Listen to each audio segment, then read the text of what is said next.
Welcome back to Building 1313. It's actually the 23rd episode of Building 1313.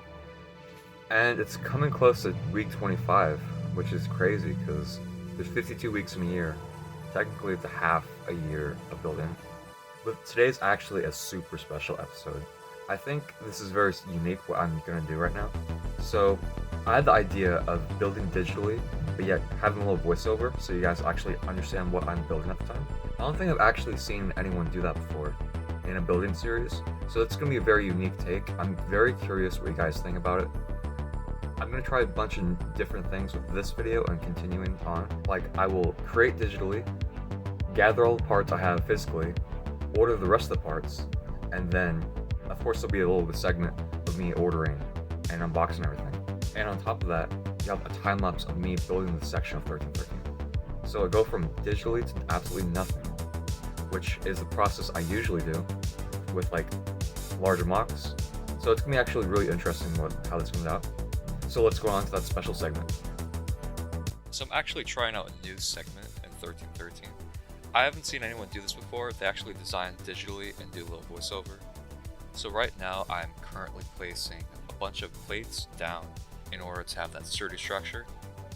And now, if you look to the right, it's actually the reference photo I'm going off of. I made sure to have it at like 3 times or 4 times speed because this took around an hour to create digitally.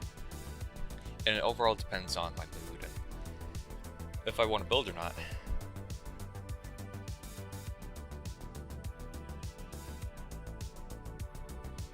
Right now, I'm currently creating the overall entrance for the building.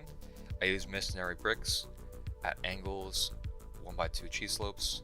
And now I'm creating the overall garage area, garage center door.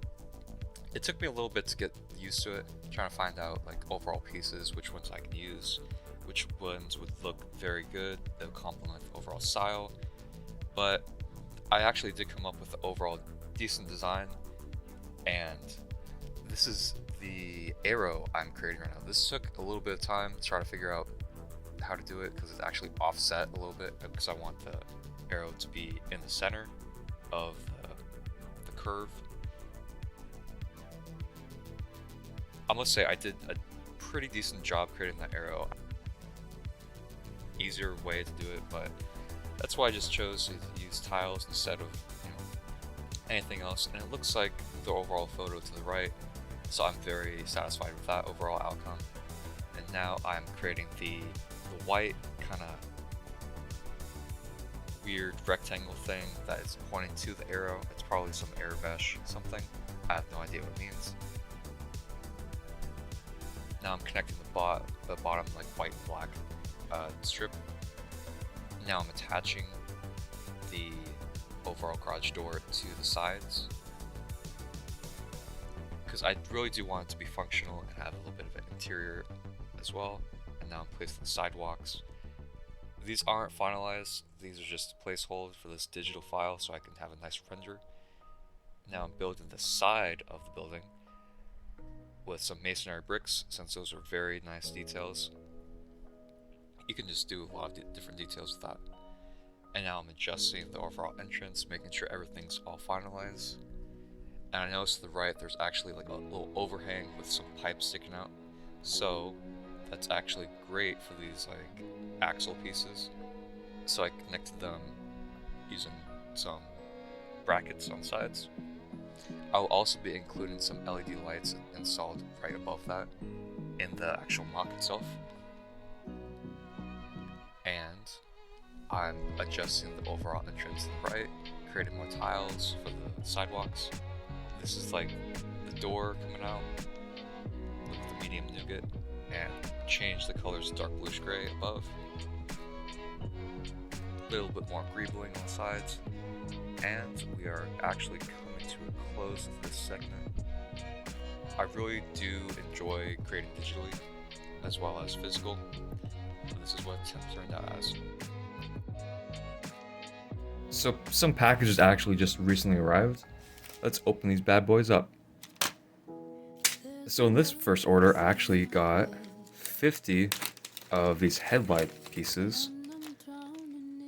That's very helpful for 1313 for the building I'm actually currently making. So, got more of those. Then a single quarter tile piece, like a circle piece right there. And then a few of these like other jumpers. I got 2 of those. And then more headlight pieces. And as well as half tiles, of course. So that's that first order. And the second order is actually a bunch of these masonry bricks. The medium nougat, I think. I got a few of those for some doors. And then more headlight pieces, as well as some 1x2x3 slope pieces, inverted. And 1x4 tiles and half tiles in yellow. And the rest of these are like modified bricks. They're going to be completing like the outer section of 1313. This should be enough, but eventually I'll get way more later if I need to. But since I got these orders, there's actually one more coming in the morning, so let's cut to that. So this is actually a very special order. It's actually 1,000 of these 1x2 masonry bricks, and I could do so much with this. It's incredible I got this. Now let's go build off of 1313. So this actually is a really special order. It is.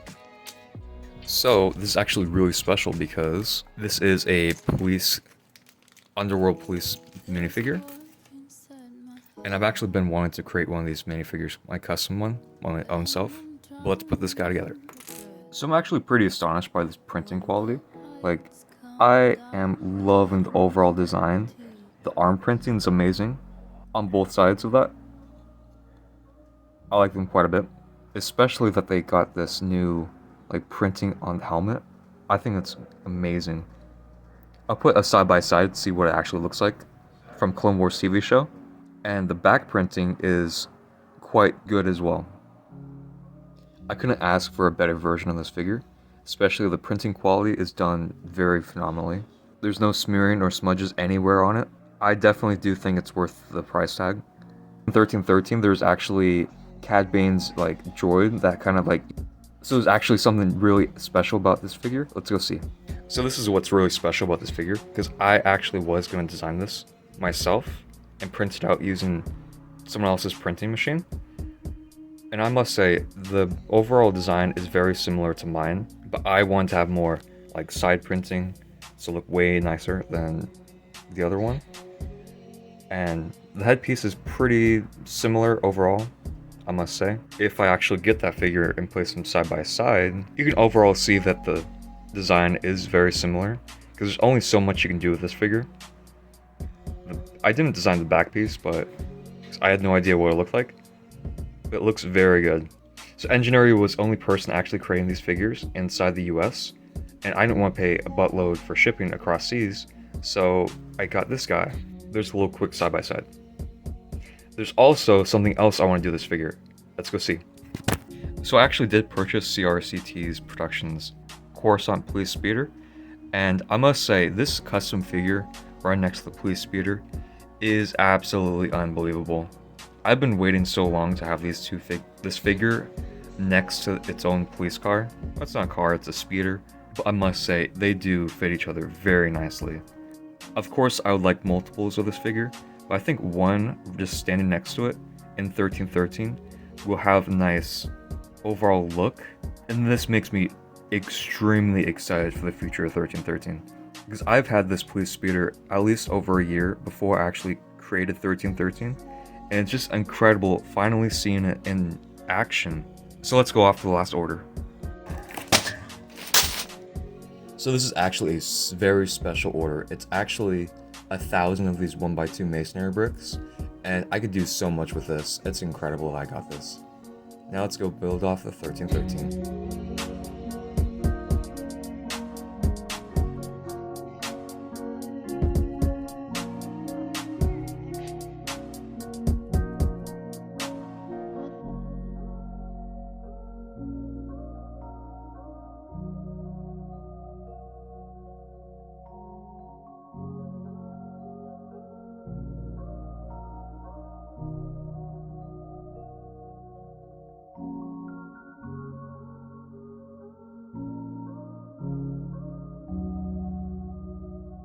So I am enjoying the look of 1313 a lot, but it's so hard to tell right now because it's just a little sliver of it, and I have to do the rest of the street, and then as well as the sidewalk, and then a little walking section right here to the sewer section. And of course I have to build up the side of the building. I'll use all that masonry brick that I just bought for this whole section just to make it all cohesive. This is actually quite a bit of 1313. Because like, there's this, and then like that section. Because it's gonna be a hollow inside. Of course I'm gonna have like little rooms with little Easter eggs for later on, you guys. And of course you can recommend things in the comments, what you guys would like. But it's gonna be some pretty funny Easter eggs. And some pretty cool Easter eggs as well. So, there's a lot of things for 1313 to come in a little bit. So let's go in the outro. I'm actually very satisfied with the progress I've made. Even though it's like this big, it means a lot more to me because the process of how I accomplished that says a lot. I don't think that many other designers, especially MOC makers, kind of go through the depths of digitally making something first. That's usually how I prefer doing MOC creations, is digitally first and order the parts. Because usually I've figured out that I'm pretty decent at figuring out the different connections, if they should work in real life or not. The only thing I wasn't prepared for with the door is that the little like half triangle 2x2 pieces, I think that sucks they don't like kind of stay on, but it is a nice touch that they are like crooked a little bit, and that gives it more depth because maybe it was a sign or something and it like just fell off somehow, or just someone bumped into it. There's so many different stories you can tell just from like a crooked sign, because who did that? Put the sign up, who damaged it, you know? It's a good little touch on 1313. I think it really needs. Right now, I just have like a little sliver of what has to come, but at least I have the 1x2 masonry bricks, so that's actually going to be quite a feat to do. Hopefully you guys like this episode, put a lot of time and effort into it. Have a great day and see you next time.